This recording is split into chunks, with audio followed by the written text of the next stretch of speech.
Hello everybody, hopefully I get a good nice video today. So look, anyway, I wanted to look at the Australian squad for the Champions Trophy that's coming up in a couple of months, and it's been hit with some injuries and now a retirement as well, although realistically Marcus Stoinis was also injured. That's why he announced his retirement, because his injury meant that he probably wasn't going to be able to play, and so rather than wait to be dropped and then announce his retirement, he's announced his retirement now. And of course he said he wants to focus on T20 cricket and focus on the cash out of the franchise cricket. And of course he is someone who can play good T20 cricket and probably better than he can play ODIs. So he's decided to focus on that. He'll also play for Australia, but only in T20 format. So financially it's a good move. It does come across a little bit selfish, but you've got to remember that his injury meant that he was likely ruled out already. A lot of people have added a fifth name, being Cameron Green. Cameron Green was not in the squad, so we don't have to replace him. He was already replaced, but it means that he can't be included.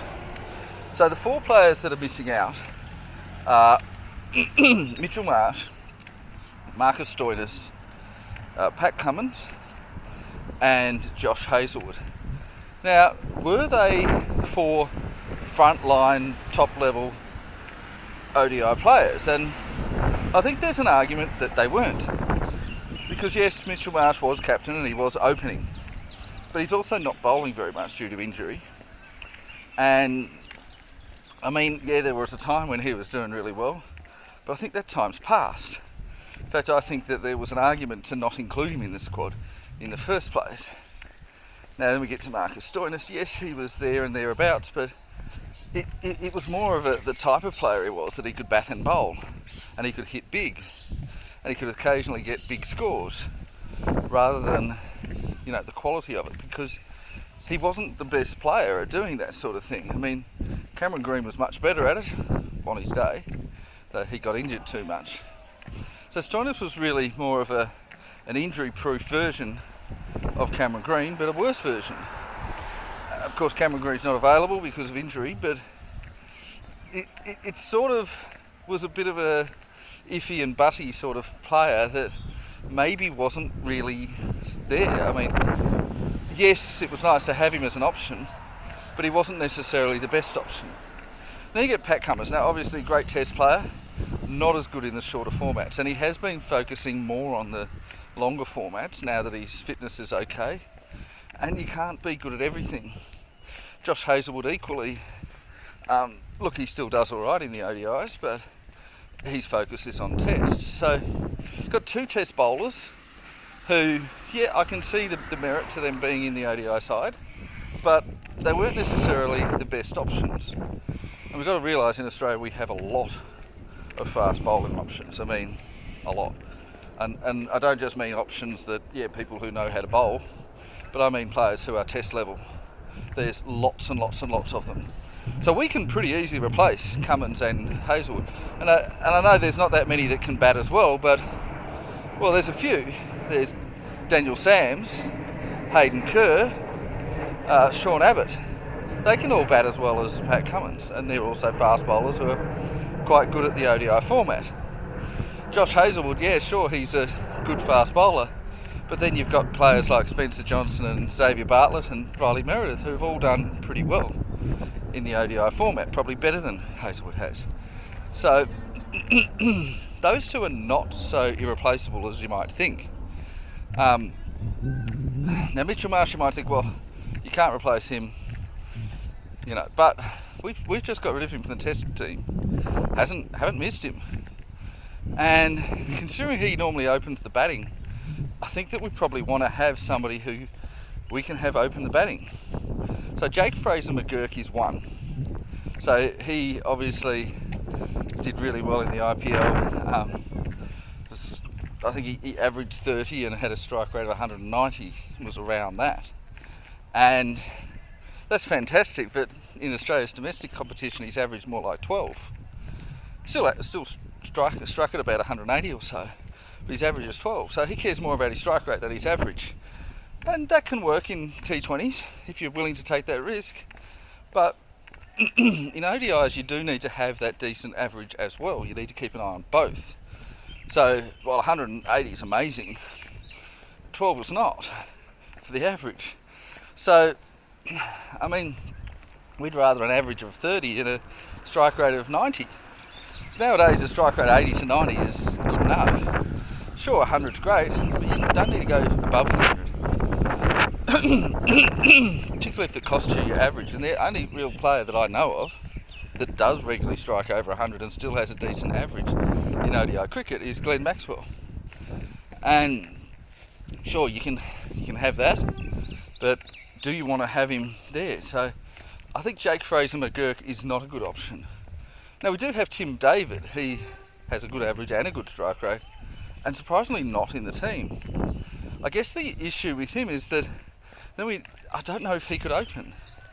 He's more of a mid to lower order player, and I guess his role is kind of already done by Marnus Labuschagne and Steve Smith. So you'd have three of the same sort of players. Not that we wouldn't consider him, but more that we don't have to. And then we've got, of course, Sam Constas. Now, Sam Constas was really unlucky, I'd say more than unlucky. I mean, I know Steve Smith was recorded saying that he didn't like Sam Constas. When he made his debut, he didn't like that he was taking on Jasprit Bumrah. All of the negativity started with Steve Smith. Who was captain in Sri Lanka? Steve Smith. So we've sort of had this cover story that Constas can't play spin, which isn't really based on reality. Okay, he got out once to Ravindra Jadeja out of 4 dismissals. How was that? Him doing badly to spin. He got out 3 times and got out to pace. So some people have clung on to tiny little irrelevant statistics and made things look worse than they are or different to how they are. So anyway, bottom line is Sam Constas clearly can do well in the shorter formats, but he can also keep a good average. Now, he's not really tested. He'd be a little bit of a risk, but certainly I think in a lot of ways this would make up for the horror decision of getting rid of him from the test side in Sri Lanka and sort of say, hey, look, we still have some faith in you. Give him a go in that format, and I think that could be a good answer. Now, obviously, Jake Fraser-McGurk probably not the best option. And Tim David, I don't mind Tim David. Quite like the guy, but I just feel like we're already covering that role already. And if you're going to have Tim David in the side, I think you need to replace one or both of Marnus Labuschagne and Steve Smith. You can't have all three in the same side. In fact, you probably only need one. And I'd prefer Steve Smith for that role. But Labuschagne's all right. And you could have Tim David as well. So I think 2 out of those 3 could fit into a side, depending on the situation. Certainly couldn't have 3. And Tim David's the wrong kind of player to replace Mitchell Marsh. And he's not going to open. So, I mean, we don't need to worry about the bowling side. So for me, Sam Constas is in the side. Now, for the player that's replacing Marcus Stoinis, well, we have a lot of options. We could go in with someone like a bowling option that bats a bit, like a Daniel Sams. Quite a big hitter. But he's not going to get a very good average. He's going to average 15 or so. Yeah, he's going to be striking it really well, but he's not going to have a very good average. Yeah, his bowling's going to be alright. His bowling's not that great. Then you got someone like Hayden Kerr. And he's alright. But he's probably not really international level at this stage. And there's a few other options. Oh, sorry, I forgot to mention Mitchell Owen is also an option too in the batting. But he did well for Hayden. Hobart Hurricanes. It helped to win them the T20 final. But I also feel there was a lot of coaching behind that, and I think he's not really ready to be on his own. So that's what I'm saying. Mitchell Owen, probably not yet. Look, maybe in a year, 2 years, if he keeps going and if he can do it beyond the coaching assistant, then I think that he could genuinely be good. Of course, that's in the T20 format. We don't know if he's going to be good in ODIs, but looks like he might be. Anyway, so Moving on to the Marcus Stoinis replacement. So Daniel Sams is one you could definitely have, but he's more bowling heavy than batting heavy, so he'd be losing a bit in the batting. And I think really Cooper Connolly is the one that's probably going to be best suited. Now I know he bowls spin rather than pace, but I think we can manage that. And Cooper doesn't bowl much, but neither did Marcus Stoinis. So I think we've got a decent sort of player there. Now we've already got Aaron Hardy, so we don't need to have him. And I think Cooper Connolly's a different sort of player. And Cooper, I think, can get the big runs at a decent strike rate, and can, in a batting sense, fulfil the sort of role that Marcus Stoinis had. Now he's played one T20, I think, maybe two, one ODI, and he's just played his first test, or he's playing his first test. So I think he's got that international experience. And even though he doesn't really have the success, he also doesn't have failures. He's barely played. So I think he could do well. And look, he's not necessarily the best possible option. There are certainly a number of other all-rounders making the rounds, but I do feel that he's a good option. So for me, the two batting spots are Sam Consterson and Cooper Connolly. And then we're looking at the bowling options now. For me, the two ODI bowlers who've done the best, they've both already played for Australia and done really well for Australia, Xavier Bartlett and Spencer Johnson. Now, they're different sorts of bowlers, but they're both fast bowlers. And look, I think that they've got youth, and they've also got a lot of consistency on their side. Now, I know I could consider Riley Meredith, and that's not the worst option, but it is a tough one. I don't think Riley Meredith's done quite as well as the other two, but it is very tough. And there's certainly an argument for Riley. If Riley was picked, I don't think it'd be a ridiculous decision. I think there's merit to that. You could also pick someone like a Lance Morris to go for someone super fast. Don't think that's completely ridiculous. And there's also Sean Abbott, who has been doing really well in ODIs lately, or ODI domestic, ODD they call it, and he can bat a bit. So he could provide a bit of a Pat Cummins, bit of a batting bolster. So there are a lot of options, and I've picked Spencer and Xavier as my two, but there are many others that there wouldn't be a lot of difference between picking someone different. I think the batting ones are the two that you have to get right. Now, am I right with having Sam Constance and Cooper Connolly? Maybe not.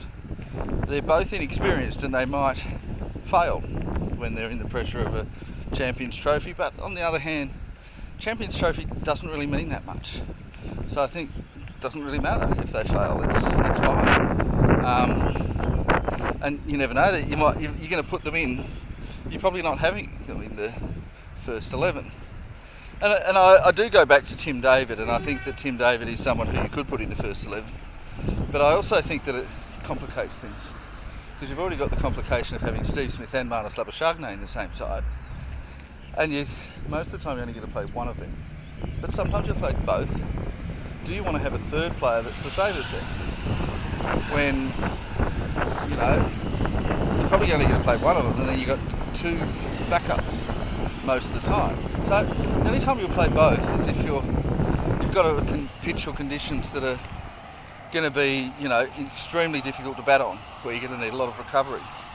That's when you play both. So most of the time you're only playing one. And then when you're going to play all three, well, you're not. So that's the problem with Tim David. And look, I do love Tim David, and I think there's an argument to play Tim David instead of Marnus Labuschagne. But I don't think there's really a very strong argument to play all three. That's sort of too much of the same sort of thing. And not that Tim David's the same kind of player exactly. He's more of a later order player, but then you're sort of having, you got someone at number 3 or perhaps opening in Steve Smith, and Steve Smith could well open here.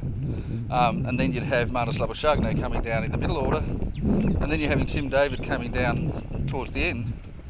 And they're all the same kind of players. You recover. Are you ever going to have a pitch that's that hard to bat on? You might, but it's going to be. I think you might be aiming for something different if it is that kind of pitch. And, needing 3 players to recover is sort of losing faith in the rest of your team. So I don't like that idea. So yeah, for me, look, the 4 players I would put in: Sam Constas, Cooper Connolly, Xavier Bartlett and Spencer Johnson. And the interesting thing is that the 4 players who are missing are all a little bit older. They're all, I think Mitchell Marsh might be 33, and I think the other 3 are all 35. No, Pat Cummins might be 31. I think Josh Hazelwood and Marcus Stoinis might be 35. I think Mitchell Marsh might be 33. And Pat Cummins might be 31. But the thing is that they're all people with loads of experience, and look, we're going to miss that experience. But they're also players that are probably close to retirement age. Or perhaps not Pat Cummins, but Pat Cummins could easily just give up the ODI game and focus on tests. And I think he's probably pretty close to doing that. Mitchell Marsh, I think he's had his time in the sun, and I think he might be thinking this might be just about it and he can just focus on franchise cricket. I think a retirement is not that far away for him. He had that good year and a half. It's great, that's something he can remember for forever. I don't think he's going to have another good year. At best he'll get back to fringe player sort of status. And I think it'd be reasonable to retire.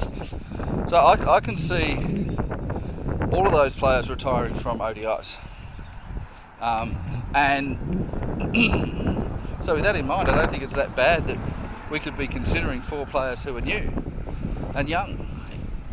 I mean, Sam Constas 19, Cooper Connolly's 21. They're not only young but also new to the game. And I can't remember the age of Spencer Johnson or Xavier Bartlett, but I'm pretty sure they're fairly young too. So they're certainly not very experienced. And that could be good. So you always want to be mixing in your youth and your experience so you can have a continual team. If you just have experienced players, then the young ones never get to have a chance. So you always got to have it. Now you've got to do it on merit. And I think this gives us a chance to go from an ageing team to a new team, a youthful team, with 4 injections of youth and inexperience that have got good records. These are not players that are struggling. They're not absolute hunches. These are players who, on merit, deserve their spot. And I think they've all done enough, in the different formats to warrant this and to warrant an idea that they could succeed in the Champions Trophy. It's not a guarantee that they will, but I think it's worth the risk. Anyway, that's it from me. Bye bye now.